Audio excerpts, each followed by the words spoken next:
10 বছরের টুকটুকে ছোট বউটির মুখ দেখিয়া সত্যেন্দ্রের জননী বিশেষ হৃষ্টচিত্ত হইলেন। এক ফোঁটা জল যেন না পড়ে। অশ্রু স্ত্রীলোকের জন্য পুরুষ তাহার হাত দিবার অধিকার নাই। আশা বড় কম, তবে ঈশ্বরের ইচ্ছা।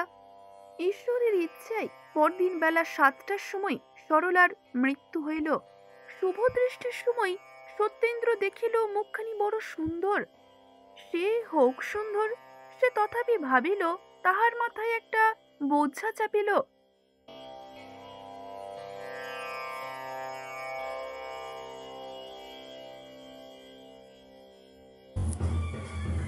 বিবাহ সাগরপুরে আজ মহাধুম। রসুন চৌকি আর ঢাকের বাদ্যে গ্রাম সরগরম। সপ্তাহ ধরিয়া যে কি কাণ্ড বাঁধিয়া গিয়াছে তাহা গ্রামের এবং তৎপার্শ্ববর্তী 4-5 ক্রোশের সকল লোক জানে।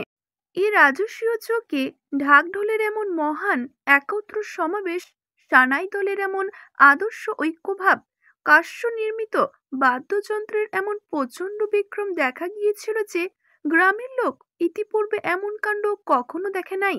রং বেরঙের বাদ্যযন্ত্রের সাহায্যে মনুষ্য শ্রেণীর যে আনন্দ কোলাহল উত্থিলিত হইয়াছে, তাতে গ্রামের পশুগুলো অত্যন্ত বিরক্তি হইয়া উঠিয়াছে। বিশেষ করিয়া গরু বাছুরের দল। ঢাক ঢোলের আত্মদ্রোহিতায় তাহাদের মর্মপীড়ার আর সীমা নাই। এত সমারোহের কারণ একটা নাবালক 14 বর্ষীয় বালকের বিবাহ। সাগরপুরের জমিদার শ্রীযুক্ত হরদেব মিত্রের একমাত্র পুত্রের বিবাহ উপলক্ষ করিয়াই এমন কাণ্ড বাঁধিয়া গিয়াছে। হরদেব মিত্র বেশ বড়লোক, প্রায় 25-26 হাজার টাকা তাহার বাৎসরিক আয়। পাত্রের নাম শ্রীযুক্ত সত্যেন্দ্র কুমার মিত্র। হেয়ার সাহেবের এন্ট্রান্স ক্লাস শেষে পড়ে। অত অল্প বয়সে বিবাহের কারণ একমাত্র সত্যেন্দ্রের মাতা বধূ মুখ দেখিবার একান্ত স্বাদ।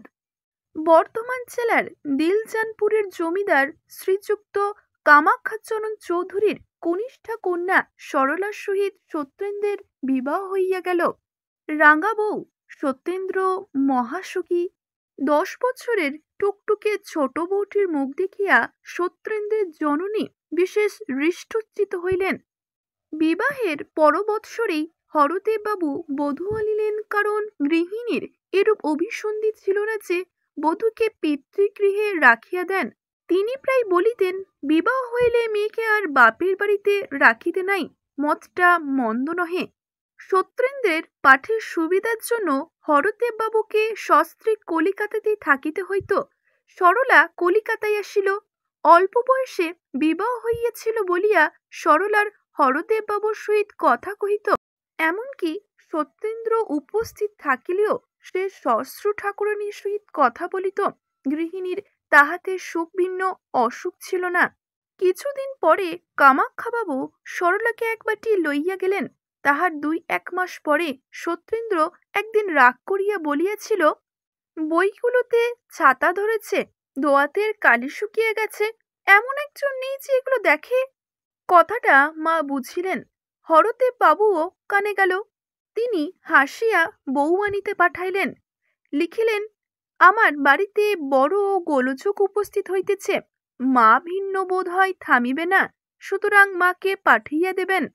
আবার সরলা আসিল। সত্যর ছোটখাটো কাজগুলি সেই করিত।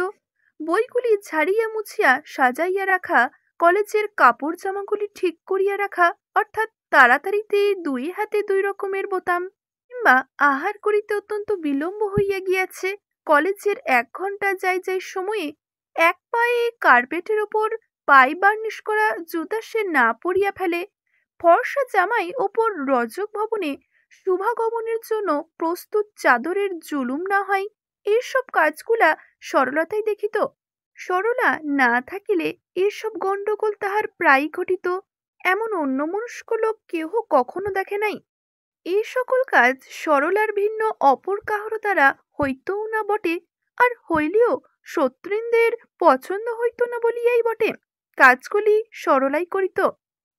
সুশীলার ছেলের অন্নপ্রাশন। সুশীলা সরলার বড় দিদি, তাহার ছেলের ভাত। সুতরাং কামাখ্যাবাবুর দৌহিত্রের অন্নপ্রাশন উপলক্ষে সরলাকে এক বাটি লইয়া যাইবার জন্য কলিকাতায় আসিলেন। সরলা দিদি সরলা ও সত্যেন্দ্রকে যাইবার জন্য বিশেষ অনুরোধ করিয়া পত্র লিখিয়াছে। বিশেষ সরলা প্রায় 3 বৎসর যাবৎ দিলজানপুরে যায় নাই। সত্যেন্দ্রেও যখন যাইতে সম্মত হইল তখন কামাখ্যাবাবুর পরমানন্দে জামাতা কন্যা লইয়া দেশে আসিলেন। গৃহিণী বহু দিবসের পর তাহাদিগকে পাইয়া অত্যন্ত আহ্লাদিত হইলেন। যাহার ছেলের ভাত সে আসিয়া দুজনকেই অনেক কথা শুনাইয়া দিল, অনেক রকমে আপ্যায়িত করিল। শুভকর্ম নির্বিঘ্নে সমাধা হইবা যাইবার পর সত্যেন্দ্র বাটি যাইতে চাহিল, কিন্তু গৃহিণী তাহাতে বিশেষ আপত্তি করিলেন। বলিলেন, এতদিন পরে এছ, আরো কিছুদিন থাকতে হবে। সরলাও ছাড়িল না, সুতরাং আরো 2-4 দিন থাকিতে সত্যেন্দ্র সম্মত হইল। 2-4 দিন কাটিয়া গেল, তবু সরলা ছাড়িতে চাহে না। কিন্তু না যাওয়াও নহে, পড়াশোনার বিশেষ ক্ষতিও হয়, পরীক্ষাও অধিক বিলম্ব নাই। আসিবার সময় সরলা জিজ্ঞেস করিল, আমাকে আবার কবে নিয়ে যাবে শুনি? সত্যেন্দ্র কহিল, যখন যাবে তখনই। ও, তাহলে আমাকে 10-12 দিন পরেই নিয়ে যেও। সত্যেন্দ্র অতিশয় আহ্লাদিত হইল, সে এতটাও ভাবে নাই। তখন অশ্রুজলের মধ্যে সরলা স্বামীকে বিদায় দিয়া হাসিয়া বলিল, দেখো, আমার জন্য যেন ভেবো না, আর রাত্রি পর্যন্ত পড়ে যেন অসুখ না হয়। রাত্রি 10টার অধিক না পড়িবার জন্য সরলা বিশ্বাস করিয়া মাথার দিব্যি দিয়া দিল। কি একটা উদাস পাড়া প্রাণ লইয়া সত্যেন্দ্র সেই দিন কলিকাতায় পৌঁছিল। সত্যেন্দ্রনাথ একখানা পুস্তক লইয়া বসিয়াছিল। পুস্তকের পৃষ্ঠার সহিত মনের একটা বিষম দ্বন্দ্বযুদ্ধ চলিয়াছিল। সত্যেন্দ্র গনিয়া দেখিল, সমস্ত দিনে মোট 26 লাইন পড়া হইয়াছে। দুঃখিতভাবে সে ভাবিল, বাহ, এইরকমই পড়লেই পাশ হব। ক্রমে দুঃখ ঈষৎ ক্রোধে পরিণত হইল। সে ভাবিল, সমস্ত পোড়ামুখী সরর দোষ। এই 5 দিন এসেছি, একটুকুও পড়তে পারিনি। আগে মনে হতো পড়ার সময় বিরক্ত করে, 10টার বেশি পড়তে গেলেই আলো নিভিয়ে দেয়। একে কোথাও পাঠিয়ে দিলে ভালো করে পড়ব, ঠিক উল্টো, কালই তাকে আনতে যাব, না হলে লজ্জার খাতিরে কি ফেল হব। এ কি সরলা! অন্তর্দাহে তাহা শুকাইয়া কাঠ হইয়া যাওক, এক ফোঁটা জল যেন না পড়ে। অশ্রু স্ত্রীলোকের জন্য, পুরুষ তাহার হাত দিবার অধিকার নাই। যন্ত্রণাই পড়িয়া যাক, কান্দিতে পাইবে না, কান্দিলে স্ত্রীলোক হইয়া যাইবে। সরলা, এ কি ব্যবস্থা তুমিই করিয়াছ?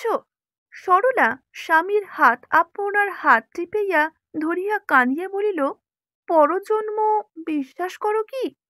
সত্যেন্দ্র কাঁদিতে কাঁদিতে বলিল, করতাম কিনা জানি না, কিন্তু আজ হতে সম্পূর্ণ বিশ্বাস করিব। সরলার মুখে ঈষৎ হাসির চিহ্ন প্রকাশ পাইল। ঔষধ খাইবার সময় হইয়াছে দেখিয়া কামাখ্যাবাবু, হরদেববাবু এবং ডাক্তারবাবু কক্ষে প্রবেশ করিলেন। ডাক্তার নাড়ি টিপিয়া বলিলেন, আশা বড় কম, তবে ঈশ্বরের ইচ্ছা। ঈশ্বরের ইচ্ছায় পরদিন বেলা 7টার সময় সরলার মৃত্যু হইল। সন্ধ্যার সময় হরদেববাবু সত্যেন্দ্রকে লইয়া কলিকাতায় ফিরিলেন। আবার বিবাহ কি যেন একটা হইয়া গিয়াছে। রাজসজ্জায় শয়ন করিয়া ইন্দ্রিতের সুখ কাঞ্চিত উপলব্ধি করিতেছিলাম, টানিয়া কে যেন সুখের স্বপ্নটুকু ভাঙিয়া দিয়াছে। অর্ধরাত্রে উঠিয়া বসিয়াছি, ঘুম ভাঙিয়া গিয়াছে। আমার আজীবন সহজ সেই অর্ধচ্ছিন্ন খটটায় শুইয়া আছি। আমি কাঁদিব না হাসিব, সব যেন উল্টাইয়া গিয়াছে। জীবনের কেন্দ্র পর্যন্ত ওকে টানিয়া পরিধির বাহিরে লইয়া গিয়াছে। এ কি হইল আমার! সত্যেন্দ্র নিশীথে জানালায় বসিয়া সাগরপুরের অন্ধকার দেখিতেছিল। শোঁ শোঁ করিয়া নৈশ বাতাস বহিয়া গেল। কিছু বলিয়া গেল কি? বলিল বই কি, সে কথা, একই কথা। সব জিনিসেই সেই এক কথা বলিয়া বেড়াই। হইয়াছে কি? বউ মরিয়া গিয়েছে। শোঁ শোঁ করিয়া ওই নৈশ বাতাস যেন ওই একই কথা কহে, এই নেই, সে নেই। সে তো আজ অনেক দিন হইল। একটু শোও না ভাই, চিরকাল কি এমনই ভাবে জানালার পাশে বসিয়া থাকিবে? দেখিতে দেখিতে ক্লান্ত হইলে সেইখানে সে ঘুমিয়া পড়িল।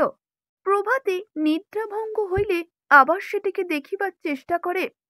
সত্যেন্দ্র এমএ পরীক্ষায় ফেল হইয়া গিয়াছে, পাশ হইবার ইচ্ছাও আর নাই, উৎসাহ নিবিয়া গিয়াছে। পাশ করিলে কি নক্ষত্রের কাছে আসে?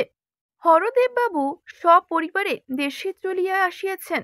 সত্যেন্দ্র বলে সে বাটি হইতেই ভালো পরীক্ষা দিতে পারিবে, শহরের অত গণ্ডগোলে ভালো পড়াশোনা হয় না। সত্যেন্দ্র এখন একরকমের লোক হইয়া গিয়াছে, মুখখানে দেখিলে বোধ হয় যেন বহুদিন কিছু খাইতে পাই নাই, যেন মস্ত পীড়া হইয়া সম্প্রতি আরোগ্য লাভ করিয়াছে। সত্যেন্দ্রের জননী বড় বুদ্ধিমতী। তিনি একদিন স্বামীকে ডাকিয়া বলিলেন, হ্যাঁ গো, সত্য আমার কেমন হয়ে গেছে দেখেছ? কর্তা বলিলেন, হুম, দেখছি তো, কিন্তু কি করি? আবার বিবাহ দাও, ভালো বউ হলে সত্য আবার হাসবে, আবার কথা কবে। সেদিন সত্য আহার করিতে বসিলে জননী বলিলেন, হ্যাঁ বাবা সত্য, আমার একটা কথা শুনবে? কি মা? তোমাকে আবার বিবাহ করিতে হইবে? সত্য হাসিয়া কহিল, এই কথা? তা বুড়ো বয়সে আবার এসব কেন? মা পূর্ব হইতেই অশ্রু সঞ্চিত করিয়াছিলেন, সেগুলি এখন বিনা বাক্য ব্যয় নামিতে আরম্ভ করিল। মা চক্ষু মুছিয়া বলিলেন, বাবা, এই 21 বছরে কেউ বুড়ো হয় না, কিন্তু সরলার কথা মনে হইলে এসব কথা আর মুখে আনতে ইচ্ছে হয় না। কিন্তু আমি আর একা থাকিতে পারি না। পরদিন প্রাতে হরদেববাবু সত্যেন্দ্রকে ডাকিয়া ওই কথাই বলিলেন। সত্যেন্দ্র কোনো উত্তর দিল না। হরদেববাবু বুঝিলেন মৌনভাব সম্মতির লক্ষণ মাত্র। সত্যেন্দ্র ঘরে আসিয়া সরলার ফটোর সম্মুখে দাঁড়াইয়া কহিল, শুনছ সর, আমার বিবাহ হইবে। ফটোগ্রাফ কথা কহিতে পারে না, পারিলে কি বলিত? বেশ তো বলিত কি? এখানে শেষ করছি আজকের পর্বটি। আজকের পর্বটি যদি ভালো লেগে থাকে অবশ্যই একটি লাইক করবেন, শেয়ার করবেন এবং কেমন লাগলো জানাতে ভুলবেন না। ধন্যবাদ।